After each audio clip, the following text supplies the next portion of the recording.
Hey guys, Sam from West Meadow Rabbits here, and today I want to talk about a really important subject, and that is whether you should build or buy your own meat rabbit cages. Now, obviously, this is important because the cage is probably going to be the single biggest expense you have when you are raising meat rabbits, and also, just as importantly, it is where your meat rabbits are going to live. The quality of your meat rabbits' housing is essential to a lot of things. It's going to determine their overall health. It's going to determine whether or not they get infections or sore hocks. It's going to determine how well they breed and how many rabbits you get and how quickly they grow. So this is not something to mess up on. Now, because cages are so expensive and because meat rabbit people tend to be either homesteady-ish or self-reliant focused people, this can be a bit of a touchy subject, and also one where there is a lot of not necessarily false information, but information that may not be the best for a beginner or someone in your particular situation. There are, of course, a couple things to consider before you even get to whether you should build or buy a cage. That is, number one, should you even raise in cages at all? Which is something I think most beginners should be doing. I have a video on why I'm kind of not so hot on colonies, especially for first-time rabbit raisers. You can check that out. And number two, if you're going to raise in cages, how do you want to balance animal welfare versus efficiency in cost and space? So there are a lot of trade-offs here. Now, of course, this video assumes that you've looked at those other videos, you've done your research, and you've decided that cages are going to work best for you. I'm not going to really get into why that is the case in this video, so we're going to assume that you are going with cages and you are now deciding which cage route you kind of want to go down. Now, of course, we're obviously also assuming you are doing wire cages here. There's a lot of reasons why you would want to do wire cages, but the long and short of it is for time and hygiene, they're basically your best bets. If you walk into a feed store, you will probably see a cage like this. This is a very common kind of standard layout you will have for a wire rabbit cage. Typically, these cages will be between 2.5 and 3 feet wide and between 18 and 24 inches deep.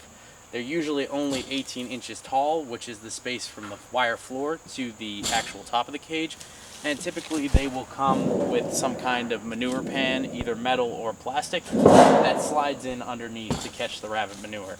You may also see these metal pieces right here. They're called urine guards, and basically, as the name implies, rabbits, especially male rabbits, have a nasty tendency to spray their urine, and unless you want your rabbits getting into a urine fight in wherever you're keeping your rabbits, they could sometimes be useful in that context. Now, right off the bat, a cage like this, pre-crazy inflation times, would be anywhere from $60 to $80, depending on the size. The real big ones, which are the biggest size you can typically find, is 36 by 30. That would be pushing over 100, give or take, especially if it's got a manure pan in the bottom.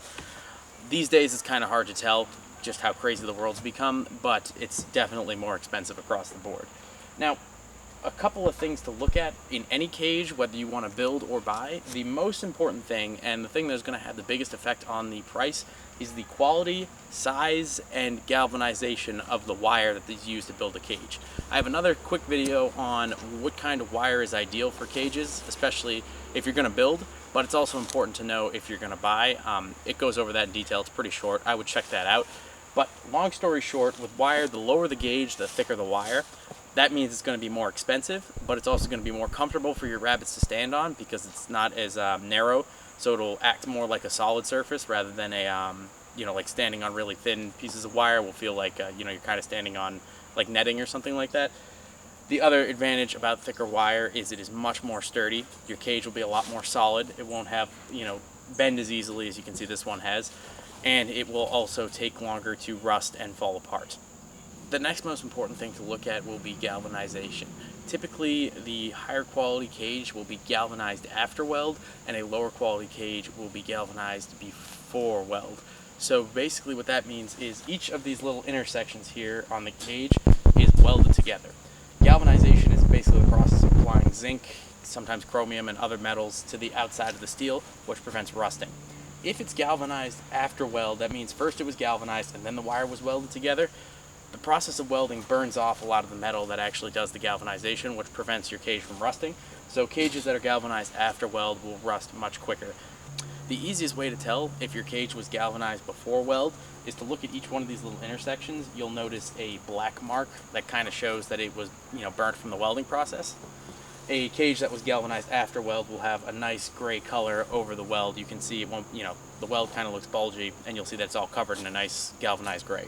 So either way, regardless of whether you build or buy, that's the kind of wire you want to look for. It's more important that the wire on the bottom of your cage is a larger gauge than the sides, although I prefer to have both.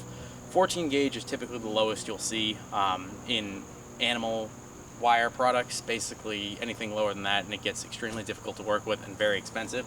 14 gauge is more than enough for bottom of the cages, and 16 gauge is pretty standard, and that is what you'll usually see on the sides of cages, and in cheaper cases you'll also see it on the bottom.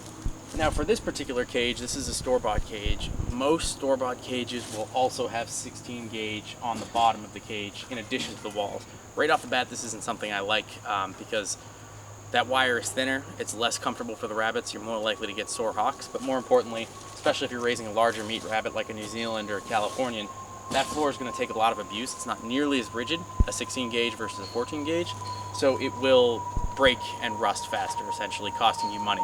And speaking of money, a big theme in this video is going to be kind of weighing trade-offs in regards to finances. One of the most important things that is not talked about, especially in smaller scale homesteading circles about meat rabbits, is the value of your time. I cannot stress this enough. Even if you're just doing this as a hobby, and even if you enjoy it, you need to put a dollar value on your time. So building cages is going to take more time than buying cages, and that may not be a good trade-off in your situation. Building cages, if you do it correctly, may save you more time in the long run. For example, buying a cheaper cage is going to save you money in the short run, but that cage is going to break more often, so it's going to need to be repaired, costing you time and therefore money, and it's also not going to last as long over its lifetime, which is just going to cost you straight up money. And so there's a lot of trade-offs here, and I would really, really, really recommend, especially for the first-time person getting into meat rabbits, make the investment in quality equipment across the board. You might think you're being clever, you might think you're saving some money, but it's going to cost you in the long run. It's going to cost you time, and it's probably going to cost you more money as well, not to mention the damage it's going to do to your rabbits and the decreased productivity you're going to get there. So this cage is a perfect example of that trade-off. It's 16 gauge, galvanized after weld. It's got urine guards, which add unnecessary costs in my opinion. You don't need those. It's got a manure pan, which I would highly recommend against. It's a huge waste of time. It's far better to let your manure fall to the ground, and if you're getting any kinds of smell or moisture, just throw a little pine shavings or wood chips on top. That you'll only have to clean out a couple times a year. So right off the bat, those are some things that I don't necessarily like about this cage, and this is very standard for what you'll see in feed stores like Tractor Supply and stuff like that. All in all, it's not a terrible cage. I keep a few of these around for just, when I need to temporarily store rabbits, but it's not something I would go with. If I was going to buy a cage, I would get, like I said, the quality wire. I would want to look for one that is built with at least 14 gauge flooring, ideally 14 gauge size, but 16 is fine. You don't need urine guards, they're going to add unnecessary cost. You definitely don't need manure pans, those are also going to add unnecessary cost and time. And otherwise, you want a really solid locking mechanism on your door, because the rabbits will find a way out if they can. This is a perfect example. This cage has been bent out of shape, so a rabbit could escape from this pretty easily. Another thing to keep in mind with doors is the size of your nest boxes. The nest boxes need to be able to fit in through the door, so you need to pay attention to that. Now again, this is a very touchy subject in the rabbit world, but basically, in my opinion, you should buy as much as you can afford in quality and animal welfare. One of the biggest reasons I opted to build my own cages is because in the rabbit world, standard cage height, which again is from the floor to the roof, is 18 inches. Now the problem with 18-inch cages, especially with a breed like New Zealand, is that it is kind of tight. I mean, your rabbit is not going to be able to stand up on its hind legs, which is a very natural behavior for meat rabbits to do. Obviously, if you followed this channel, I'm a big fan of breeding to kind of get rid of natural traits, which is kind of weird sounding, but basically we want our rabbits dumb, docile, and easy breeders. But that being said, especially if you've got a bigger litter, 18 inches is really, really cramped. It's definitely more efficient. It saves you a lot of wire, which saves you cost.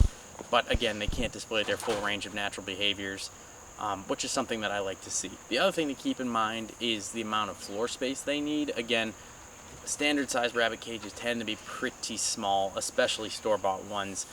For me, for a New Zealand buck, I would like to see at least 30 inches, usually by either 30 inches or 24 inches, which is a pretty good size cage that you won't usually see those dimensions in store-bought cages. For a doe, personally, a minimum is 30 inches by 36 inches. That's a very big cage. That gives her plenty of room, and that gives you plenty of room for a litter in there with her, especially a big litter. So I like my cages to be wider, deeper, and taller than standard, and that's just an animal welfare thing. It's not mandatory, but it usually will add between $20 and $50 in cost per cage, and to me that's money well spent, especially if you're investing in a quality cage. I think part of the reason we, as small-scale meat producers, want to get into meat, producing our own meat in the first place, is most of us, I would imagine, have welfare complaints with factory farms, and to me, if you're not going to make those little sacrifices, then why even bother in the first place? Obviously, you have to work with what you have, and if the choice is between getting into meat rabbits and using a smaller cage versus not getting into meat rabbits, by all means use the smaller cage. But if you have the option and you have a little extra cash, go with the bigger cages. I like to see a 24-inch tall cage from floor to ceiling, and again, you want to get as deep and as wide as you can afford. So that right there is a huge reason why I ended up building my own cages. I wanted the customization for dimensions, and I wanted the ability to select the materials I wanted to use and kind of balance those trade-offs. Now, if you guys have been watching this channel for a while, you've all seen these cages. These are my cages that I build. I build them in the style that I prefer. Basically, for the reasons I mentioned above, I can control the material, I can control the dimensions, and I really like that. For this particular cage, this is a 36-inch wide cage by 30-inch deep cage, which comfortably fits a doe with a litter. Right now she's got a couple of older rabbits in here, which is another advantage of a bigger cage. You can keep the rabbits in there longer. The doors could be a little better, which is something that you can kind of decide to do or not decide to do. I like them nice and big though, because I can fit my nesting boxes in there no problem. And most of my rabbits aren't very frisky and don't try to break down a door. I have some tighter doors though, for naughtier rabbits, if you will. A cage like this probably takes about 40 minutes to build, and you would need some specialized tools for that. The biggest one would be this J-clipping tool right here. The wire is joined together both on the doors, the ceiling, and the floor with these little metal clips called J-clips. They're very standard for rabbit cages. As the name implies, they're just a J-shaped piece of galvanized metal, and basically you just pop them in the little J-clip tool, you squeeze it, and it wraps around the wire and holds two pieces of wire together, no problem. The only other things you would need would be wire cutters to cut out the wire and to trim it. And depending on how strong you are, how comfortable you are with bending wire, you could also use a 2x4 and hammer to bend the wire to form your corners, like on this side. Typically, I cut out one piece of wire and bend it on 3 corners and clip it together on the 4th corner. The roof is made out of the same wire as the walls, and that's obviously clipped on there. And then the floor is made out of my 14-gauge galvanized afterweld wire, and it is clipped to the rest of the frame. Again, if you're going to build your own cages, the floor is by far the most important part. You do not want to cheap out on that. I really recommend getting 14-gauge afterweld wire. That is what you should be using to build your own cages. If you're going to go the wire cage route, there's also the option of doing the wooden hutch, which I will show you in a sec. Another option you guys have, especially if you are balling on a budget or looking to use some thrifty scrap, is the more traditional style hutch. This kind of hutch is mostly wood with just a little bit of wire, which can save you some money, especially if you've got some scrap wood lying around. This hutch in particular was basically free. I had scrap wood lying around, pallets, and I used that all together and sort of, hodgepodge, put it together to make this. There's only 2 parts of wire on this cage: the front wall, the divider in the middle between each side, and the floor. Now, I was able to make the floor exactly how I like it, 14-gauge galvanized before weld wire and 16-gauge galvanized before weld for the front wall. This saves a ton of money because, again, you don't have to deal with the wire roof, wire back, wire sides. The main downside to this is the same downside to wooden hutches in general. They're less sanitary, they're harder to clean, they rot eventually. The main upside, though, is if you're small scale and you're just doing this to get enough meat for your family, this duplex like this, plus a cage for $1, you could have 2 does in here and $1, and you could produce most of the meat you would need for your family. It's self-supporting, it's kind of a contained unit. You don't need a separate structure for it, which is really nice. If you guys have seen my channel, you know that I don't use the solid bottom inside except during breeding, where I just pop the nest box in there, and then as soon as the babies are out of the nest box, it gets popped out. Otherwise, everybody's on the wire all the time, which gives you all the benefits of wire as regards to sanitation, but it can save you money, especially if you've got materials lying around like wood. The more kind of sanitary wire focused way to do this would be to build a frame like this and just hang the wire cages in here, so you wouldn't need wooden walls except in the back to kind of protect from wind, and you would just have wire cages essentially free hanging in here.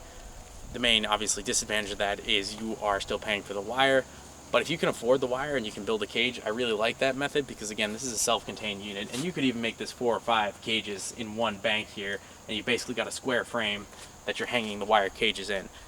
That's really useful. That way you don't have to build a shed or a barn. You get plenty of ventilation, which is also really important with rabbits, so I definitely like that style. I haven't really come down one side or the other in this video on building versus buying, and that's because I know a lot of you guys are in all different places all over the country. Some people are even in different countries, so what you end up doing is really going to depend first and foremost in what you have available. I think it's best to kind of start from first principles. What do we want? We want the best quality wire that we can afford, that we have available, so our cages last a long time, we don't have to repair, we don't have to buy again, and we want them to be in the best dimensions possible for welfare, which is why most of us have gotten into meat rabbits in the first place, or at least part of the reason why. So what you should do really depends on what you have that meets those standards.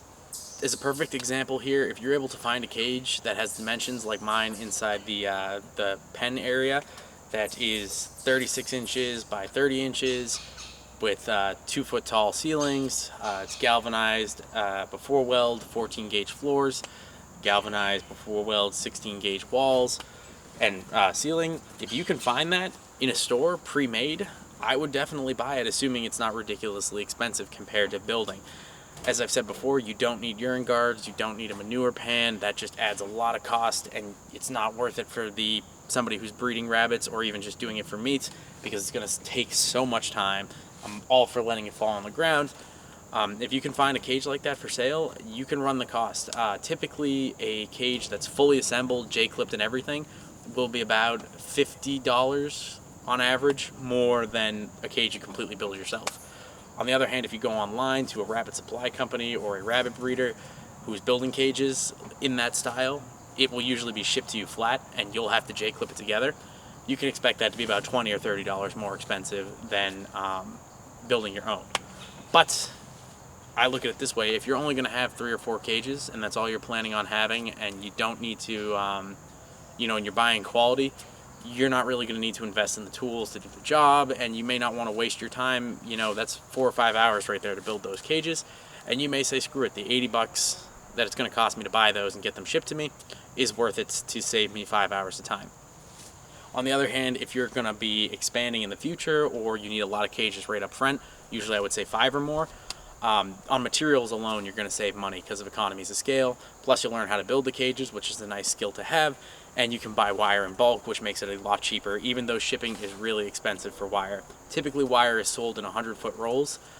You can get them in smaller pieces, which is obviously much more expensive than buying the whole 100-foot roll. But a thing to keep in mind is a 100-foot roll of floor wire, since you only need it for floors, that's 30 inches deep, is going to make almost 30 cages, really. I mean, probably 28 cages. You would need about 300 feet of wall and ceiling wire to make the same amount of cages. Alone in wire costs there, you're probably at $1,500 for the quality wire I'm talking about, which again, I'm going to say it till I'm blue in the face. Galvanized before weld, 14 gauge for the floors, mandatory. 16 gauge for the walls and ceiling is okay, 14 if you can afford it is even better. But that wire is going to be really heavy. It's going to be really expensive, $1,500 minimum, plus figure at least $100 in shipping. And again, the other disadvantage with that kind of quality wire is it's very hard to handle. So you're going to have to put a lot of effort into flattening it out, bending it where you need to, and cutting it. That will take a lot of time. But again, that could be worth it. When we're getting up into the 25 cage mark, it might be. Personally, the reason why I built most of my cages was simply the fact that I could not find cages in the dimension that I wanted. As I've said, it's standard in the rabbit industry, 18-inch tall ceilings. It was really important to me that they be 2 feet. and I like my cages nice and oversized, and I wanted the flexibility to kind of customize them as I saw fit, and it was just too hard to find, and that was the reason why I ended up building it. I had to go from there. As with most things in meat rabbits, it's more of an art than a science, and as with most things in life, it's about balancing trade-offs. If all you have available is the crappy wire small cages and you don't have any other options, that's your choice right there. So I'm just trying to lay out here for you guys to kind of see the pros and cons of each method. Ultimately, it's up to you. I can't clearly say on this one what the best route is going to be for each individual. There are some things I can say that I think most people should avoid. Like, for example, as I've said in other videos, avoiding colonies for your first-time meat rabbits is definitely something I think most people should avoid. This particular situation, it just really depends. In the name of full disclosure, I'm planning on possibly selling my style cages online, shipped flat, that you would have to J-clip together. I'm not entirely sure if I'm going to do that yet, but I'm thinking about it. That being said, if you buy from somebody else, that's totally fine. I'm more concerned with making sure you get a good quality cage that's going to last you a nice long time. Now, I know this video was kind of complicated, guys, and it didn't really put out a clear answer either way. If you have any questions, I'm more than happy to answer them, so drop them below.